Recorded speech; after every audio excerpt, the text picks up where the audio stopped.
মাজার ভাঙতে আছে মুসলমান, কিন্তু এটা কেমন মুসলমান? এজিদ মুসলমান আপনারা কি? হিন্দু মুসলমান, হিন্দু মন্দির পাহারা দেন, কিন্তু মাজার পাহারা দিতে হেন না। আপনার মাজার হেন উল্টা ভাঙতে। আল্লাহর রাস্তা মাপ চাই আপনাদের কাছে, আপনারা এই কাজটা করেন না। এই অলিরা যদি না থাকতো পৃথিবীর বুকে আপনারা থাকতেন না। আপনারা মাজারে আসেন, মন্দিরে যায়েন না। আপনাদের আল্লাহর রাস্তে মাপ চাই, আপনারা আর এই ইহুদির কাজ করেন না। বাবা গোলাপ শাহের কাছে বয়ে থাকেন, আল্লাহ রসুলের কাছে দোয়া চান। এই বাবা গোলাপ শাহ আল্লাহ রসুল এখানে পাঠাইছে, গোলাপ শাহের উসিলায় অনেক মানুষ ভালো হয়েছে। দোয়া করেন যে বাবা গোলাপ শাহ এখানে থাকতে আমরাও যে তার উসিলা এখানে আইতে। আসসালামু আলাইকুম রহমতুল্লাহি বরকাতুহু। আমরা এখন আছি গোলাপশাহ মাজার। গোলাপশাহ মাজারে এখানে আছি, এখানে এটা গুলিস্তানে গোলাপশাহ মাজার অবস্থান করে।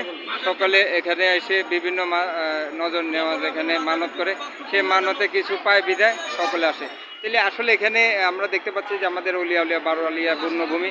এখানে আমরা দেখেছি যে মুসলমান আমাদের যে ইসলাম ধর্মের প্রচারে তাদের এই যে অলিয়া উলিয়াদের অনেক বড় ভূমিকা আছে।